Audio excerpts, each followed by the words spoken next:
Good morning, good morning, good morning, folks. Welcome to another episode of Spilling Tea. I'm your host, Tiffany Daniels. We are going back to that horrible world known as the JRC, but before we do, the usual disclaimers. If you are unfamiliar with the Stop the Shocks campaign or the campaign against the troubled teen industry, you're going to find all the pertinent links right there in the description box. Please, in particular, take note of the article written by NeuroClastic, a non for profit started by autistics for autistics. In it, they interviewed over 900 ABA professionals in regards to the JRC's so called behavior modification program. The Judge Rotenberg Educational Center doesn't want you to read that so much. They threatened NeuroClastic with a defamation lawsuit if they did not remove it from the website. NeuroClastic has refused. You know the drill. Please read the article and share it on all your social media. Also included is NeuroClastic's public statement regards to the defamation lawsuit threat, as well as a link to their GoFundMe. We are crowdfunding just in case the JRC ever does actually see through with their threat. Trigger warning 1. When we discuss places like the Judge Rotenberg Educational Center, an agape boarding school for boys, you're going to hear vivid descriptions of, catch clips or surveillance footage of people with mental health issues and disabled people being tortured and abused. If you got young children present, please go ahead and use the headphones, all right? Trigger warning 2. This channel is marked not for kids for a reason. We use profanity on occasion and speak on dark subjects. If your child is 16 and younger and they are watching this, very obviously parental supervision is advised, all right? Okay, where we left off. With regard to the risks of the ban itself, the FDA has considered the risks of the use of ESDs for SIB or AB in light of the state of the art for SIB and AB determined that they are substantial and unreasonable. In other words, it's this idea that but all the behaviors in that risky behavior will come back and they might kill themselves. They might hurt someone else. Then maybe you should have thought about that before you put them on a human shock collar, as opposed to doing your due diligence, getting the full functional behavioral assessment done, and crafting a plan that comes out of that foundation to address the root issues that are causing the behavior in the first place. Had that actually been done, we wouldn't be here having this conversation in 2024. All right?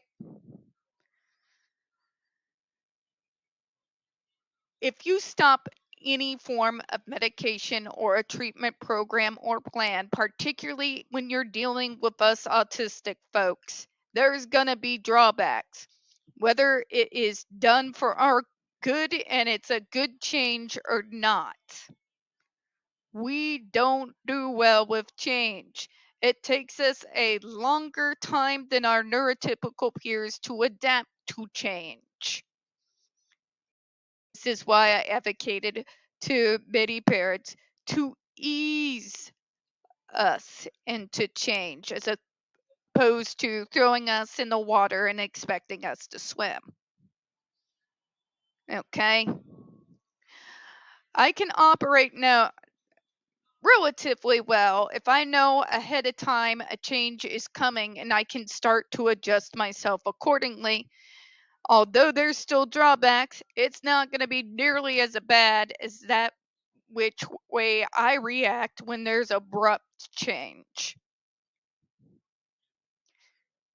It's a part of who we are. It's a part of medical treatments and programs or medication of any kind. To try and use that as a justification to continue the abuse is illogical and insane. Okay?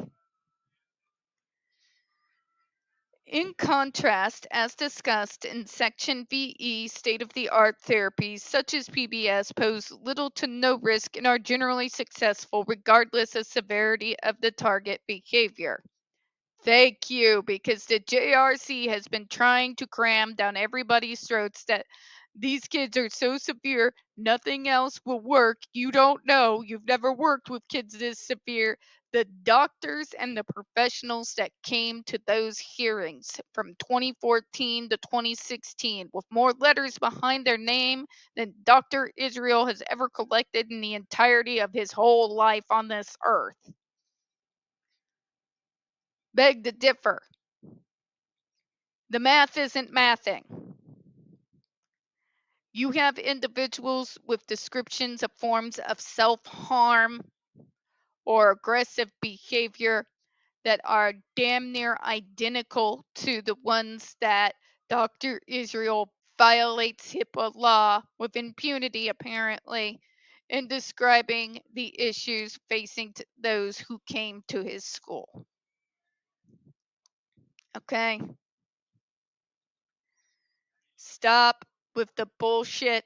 Stop trying to tell people that none of those are ever going to work because they're too severe and violence is the only thing they understand, because you sound like an abusive parent trying to excuse and justify their horrific behavior. Just saying.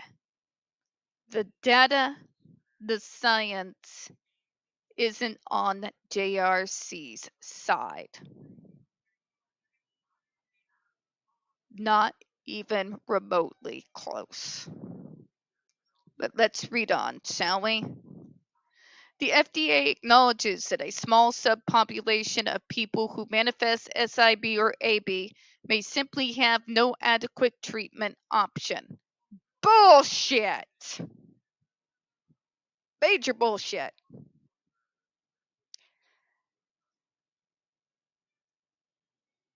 This idea, but nothing will work.